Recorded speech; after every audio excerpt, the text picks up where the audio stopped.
नमस्कार साथियों, आप सभी का स्वागत है विनोद अपडेट इंडिया पर। मैं हूं विनोद यादव। साथियों, आज के सेशन की सबसे लेटेस्ट और सबसे करंट न्यूज है वो अमेरिका और चाइना को लेकर के। साथियों, चाइना किसी का सगा नहीं, एक कहावत है जो चाइना अमेरिका पे पूरी चरितार्थ या मतलब उन पे लागू होती हुई दिखती है। मतलब ऐसा कोई सगा नहीं जिसको अमेरिका ने ठगा नहीं। साथियों, वर्तमान समय में भी ये बात लागू हो रही है। यूरोपियन यूनियन और जो नाटोज कंट्री वो एकदम मित्र हुआ करते थे अमेरिका के। हाल ही के अंदर भाई साहब अमेरिका ने ग्रीनलैंड लेने के लिए, अपने हित साधने के लिए उन पे भी मतलब अच्छा खासा टैरिफ ठोक देता है। उनको ये कहता है कि वैसा मैं आपको जानता ही नहीं कौन हो आप, आपको तो टैरिफ चुकाना पड़ेगा, नहीं तो ग्रीनलैंड देना पड़ेगा। अब ये चीजें साथियों अगर हो रही हैं तो आप सोचो कि 1970 के दशक के अंदर अमेरिका कैसा रहा होगा। मतलब इनके अमेरिका के एक मतलब एनएसए हैं, पूर्व एनएसए हैं, उनका एक कोटेशन है। कोटेशन ये है कि अमेरिका किसी का मतलब अमेरिका का कोई परमानेंट दोस्त नहीं है, अमेरिका का कोई परमानेंट दुश्मन नहीं है। इवन अमेरिका के जहां पे राष्ट्रीय हित होंगे जो साधे जाएंगे वो उनका अच्छा मित्र होगा। ये उस बात पे चलता है अमेरिका। मतलब अमेरिका इस बात पे नहीं चलता है कि भाई साहब मैं अगर आज आपके साथ हूं तो लाइफ टाइम आपके साथ रहूंगा, ऐसा कुछ नहीं है। और साथियों 1971 का वो समय था। आप खुद सोचो कि आज वर्तमान में अमेरिका ऐसा बिहेवियर करता है तो 1970 के अंदर तो वो भारत में तो खार खा के बैठा हुआ था। इवन 1971 के अंदर जब हम लोग बांग्लादेश को आजाद करवा रहे थे उस टाइम के अंदर वो चाइना को प्रेरित करता है, मोटिवेट करता है उन लोगों को। ये कहता है कि वैसा मेरे को पहुंचने में देरी हो जाएगी, आप अगर बांग्लादेश के अंदर इंडिया इंटरफेयर करता है तो आप हमला कर देना या एक फ्रंट आप युद्ध का खोल देना, चाइना को कह रहा है वो। इवन साथियों आप लोग ये देखोगे कि ये उस टाइम के अंदर डिप्लोमेसी के अंदर भारत की बहुत बड़ी सूझबूझ थी कि उसका तोड़ निकाला, उसकी काट निकाली और भारत आगे बढ़ा। साथियों इन चीजों को अगर आप उस टाइम के प्रधानमंत्री हुआ करते थे, वो निक्सन हुआ करते थे, रिचर्ड निक्सन हुआ करते थे। रिचर्ड निक्सन मतलब भारत को भला बुरा बोलते रहते थे। इवन इंदिरा गांधी से मिलने के लिए समय नहीं दिया करते थे, इंदिरा गांधी को अशब्द या अमर्यादित शब्द बोलते हैं। साथियों उस टाइम के अंदर भारत ने तोड़ निकाला था। अगर इन चीजों को साथियों लिंक किया जाए कि भारत पे ये चाइना और अमेरिका उस टाइम में कैसे हमला करते हैं तो एक एक चीज को पहले से लिंक करते हुए आते हैं। साथियों 1999 की बात है। 1999 के अंदर करगिल वॉर होता है, भारत और पाकिस्तान के बीच के अंदर युद्ध होता है, करगिल का युद्ध के नाम से जाना जाता है। साथियों उस टाइम के अंदर ये होता था कि जो मतलब करगिल के अंदर जो टॉप जो चोटीज है उन पे पाकिस्तान के सैनिक पहले आके बैठ जाते हैं। जब हम लोगों ने अमेरिका से रिक्वेस्ट की कि भाई साहब यहाँ पे पाकिस्तान सैनिक बहुत पहले ऊपर आके बैठ के, हमें उनका पता नहीं है कि कौन सी जगह पे बैठे हुए, आप उनकी एग्जैक्ट लोकेशन दे दीजिए जीपीएस से। भाई साहब इनसे मांगा गया तो इन्होंने साफ साफ मना कर दिया। साफ साफ अमेरिका ने मना किया तो भारत ने उससे सबक लिया कि भाई साहब ये आज नहीं दे रहा तो भविष्य में क्या देगा, ये मतलब कभी भी धोखा दे सकते हैं। तो ये इन्होंने अपना जीपीएस साझा करने से मना किया तो भारत ने खुद का एक सिस्टम बनाया, मतलब खुद का एक जीपीएस बनाया, उसका नाम रखा नेविगेशन। और साथियों ये नेविगेशन मतलब अमेरिका से सबक लेकर ही हम लोगों ने बनाया था।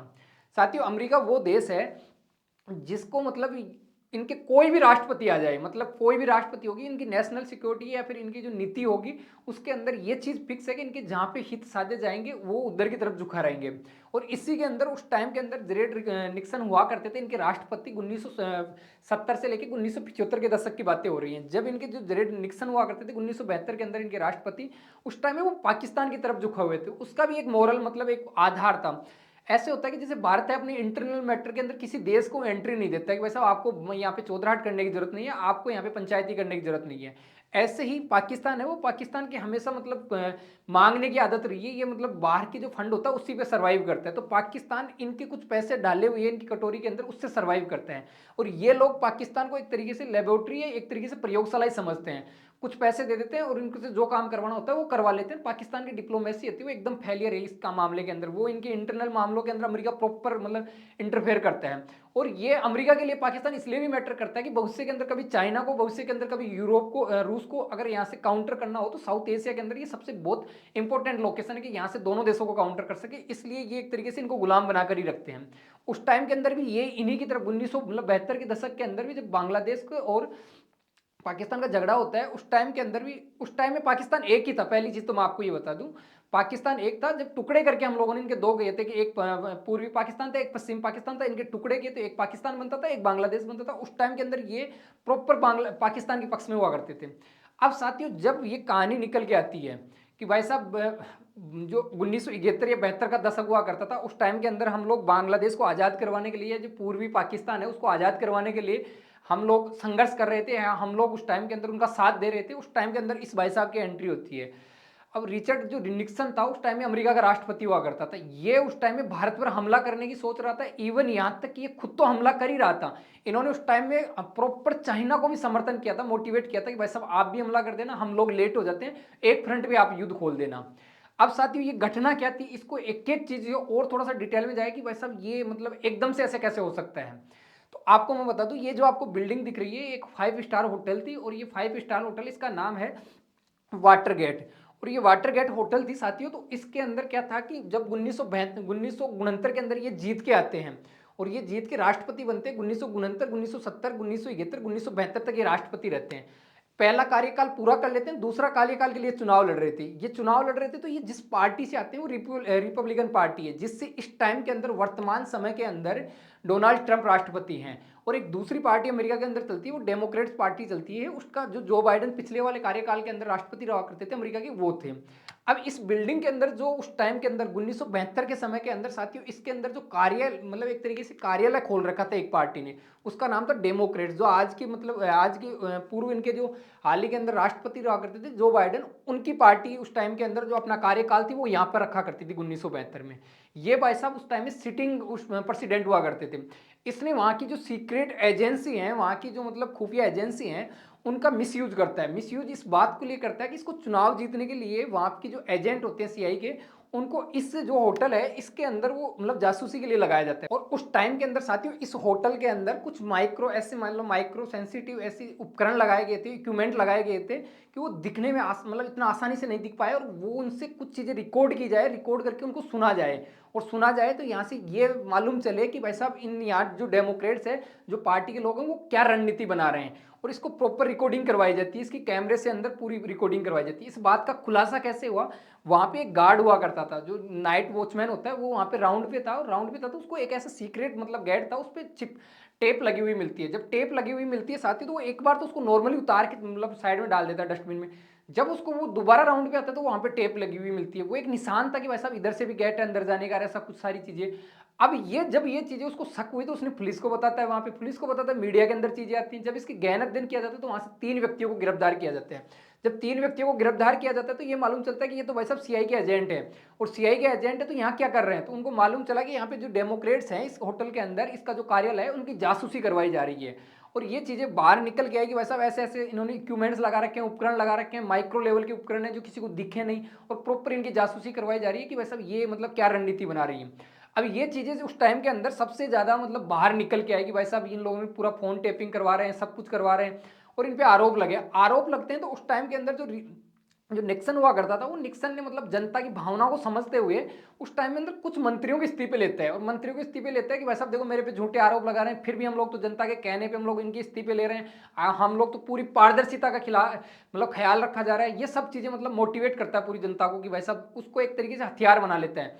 और 1972 के युद्ध के अंदर पूरी जनता है वो इस सिंपैथी से इसको वोट दे देती है कि यार ऐसा भला आदमी कौन मिलेगा कि देखो छोड़ इसके ऊपर कुछ ही आरोप लगते हैं, ये अपने मंत्रियों के इस्तीफे ले लेते हैं। भाई साहब ये 1972 में अगेन जीत के आ जाता है, दोबारा से जीत के आता है। दोबारा से जब जीत के आता है तो इसका काला चिट्ठा कैसे खुलता है, इसका एक वकील हुआ करता था। वो वकील है वो मतलब इसकी कुछ जो रिकॉर्डिंग की हुई थी, सब चीज़ें उसके पास में रखी हुई थी, वो इसको लीक कर देता है। जब उसको लीक किया जाता है तो पूरी अमेरिका के अंदर साथी उस टाइम के अंदर तनाव रहता है, पैनिक रहता है, इसके विरोध में मतलब प्रदर्शन होते हैं, जो सारी घटनाएं हो रही थी। उसके बाद में सीनेट में इसके खिलाफ महाभियोग लाया जाता है, निक्सन के खिलाफ। इनको प्रॉपर सीनेट के द्वारा हटाया जाता है, महाभियोग पास हो जाते हैं, और इनको उस टाइम के अंदर हटा दिया जाता है, इनको आउट कर दिया जाता है। साथियों आउट कर दिया जाता है तो उस टाइम के अंदर जो वो वकील था, जो उनकी जो फाइलें जो बाहर निकाल के भेजी थी उसने, वो उस टाइम के अंदर कुछ नेशनल लेवल की या जो नेशनल सिक्योरिटी से रिलेटेड चीज़ें थी वो भी रिकॉर्ड कर रहा था, वो भी लिख रहा था। उसके पास में एक फाइल निकल के आती है, द न्यूयॉर्क टाइम्स की न्यूज़ है, 8 फरवरी की न्यूज़ है। उसके अंदर 7 पेज मतलब 7 ऐसे पेज रहते हैं जो मतलब नेशनल सिक्योरिटी से रिलेटेड रहते हैं। नेशनल सिक्योरिटी के अंदर भारत, चाइना और पाकिस्तान का उसके अंदर जिक्र होता है। अब इनके अंदर जो जिक्र होता है साथी, वो ऐसा निकल के आता है कि प्रॉपर इसके अंदर एक एक चीज़ को डिटेल से बताया गया है कि भाई साहब भारत की जैसे बांग्लादेश है, भारत उस टाइम के अंदर पाकिस्तान, पूर्वी पाकिस्तान, पश्चिमी पाकिस्तान हुआ करता था, इनको भारत अलग करने के लिए इंटरफेयर कर रहा था। उस टाइम के अंदर चाइना को प्रॉपर मोटिवेट करने के लिए, चाइना को युद्ध करने के लिए ये आदमी उस टाइम में प्रेरित कर रहा था। ये बातें इसके अंदर लिखी हुई हैं। अब साथियों बात आती है कि ये निक्सन है वो मतलब इंदिरा गांधी भी चिढ़ा हुआ क्यों था, या भारत भी चिढ़ा हुआ क्यों था उस टाइम के अंदर।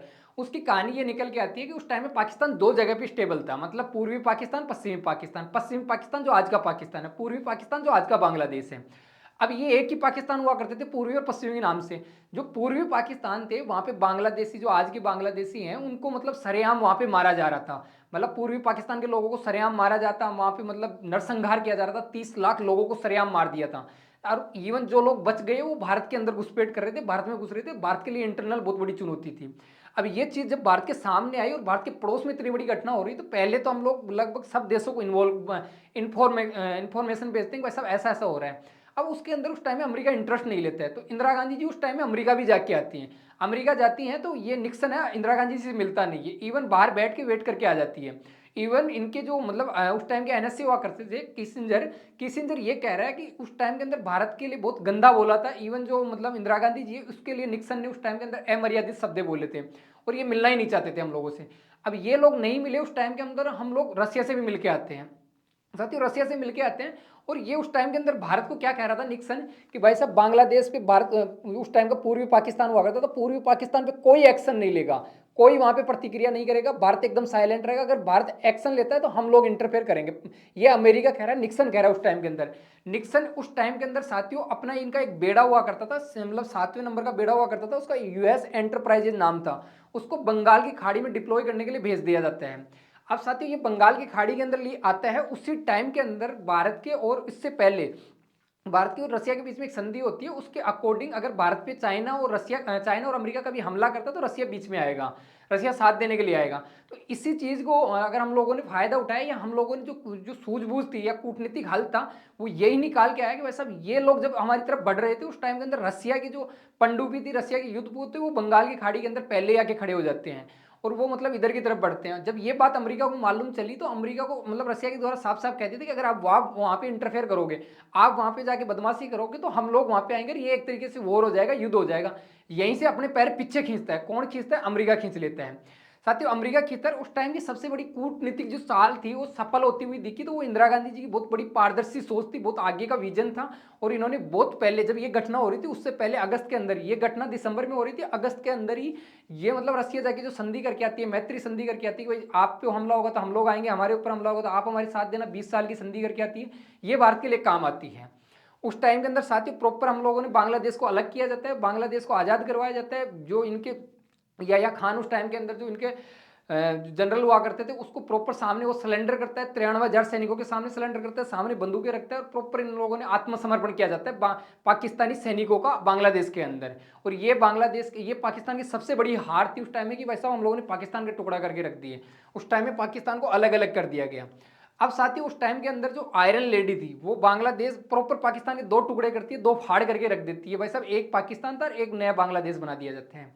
ये मतलब उस टाइम के अंदर बहुत बड़ी अचीवमेंट थी भारत के लिए, और हम लोगों ने एक नया बांग्लादेश का जन्म करवाते हैं। साथियों इसी घटना को मद्देनजर रखे हुए और इतना जिगरा देखते हुए इंदिरा गांधी जी को आयरन लेडी की उपाधि दी जाती है कि भाई साहब वो वाकई में अपने आप में एक आयरन लेडी थी। अब वर्तमान समय के अंदर साथियों ये फाइल निकल के आई तो यहाँ से मतलब अमेरिका की सोच भी मालूम चलती है, अमेरिका उस टाइम में भारत के प्रति क्या सोचता था, कि भारत के प्रति ये उस टाइम के अंदर चाइना को भी मोटिवेट कर रहा था कि भाई साहब मैं लेट हो जाऊं तो कम से कम आप युद्ध स्टार्ट कर देना। चाइना ने खैर ऐसा किया नहीं है। इवन साथियों ये मतलब अमेरिका की उस टाइम की जो नीति हुआ करती थी, जो नेशनल सिक्योरिटी की जो इनकी पॉलिसी हुआ करती थी, उसी को भी उजागर करता था कि उस टाइम के दौर के अंदर अमेरिका भारत के लिए कैसे सोचता था। इवन आज अमेरिका भारत के लिए अच्छा सोचता है, उसकी कई मल्टीपल फैक्टर हैं। वर्ल्ड की सबसे लार्जेस्ट इकोनॉमी है, सबसे ग्रोथिंग इकोनॉमी है, इवन पावरफुल कंट्री बन रहा है। आज भारत के पास में जेब में दाम है तो लोग बात सुन रहे हैं। इवन साथियों उस टाइम के अंदर मतलब इंदिरा गांधी जी कम संसाधन होते हुए भी, जो आयरन लेडी थी कम संसाधन होते हुए भी, भारत के पास में सोर्सेज कम थे, भारत के पास में सिक्योरिटी के चैलेंज थे, फिर भी हम लोगों ने इसकी जो कूटनीति, जो इनकी जो चाल थी उसकी कूटनीतिक हल निकाला और भारत को उस टाइम के अंदर सेफ जोन में किया, बांग्लादेश का जन्म करवाया गया। ये भारत के लिए बहुत बड़ी अचीवमेंट थी। साथियों आप चैनल पर नए हो तो आपको 2 सेकंड का समय लगेगा, प्लीज आप सब्सक्राइब करके जाइए, और इस टॉपिक के प्रति आपका जो भी ओपिनियन हो कमेंट बॉक्स के अंदर कमेंट करके जा सकते हैं। इतने पैसेंस के साथ, धैर्य के साथ आप लोगों ने मुझे सुना, उसके लिए थैंक यू, धन्यवाद।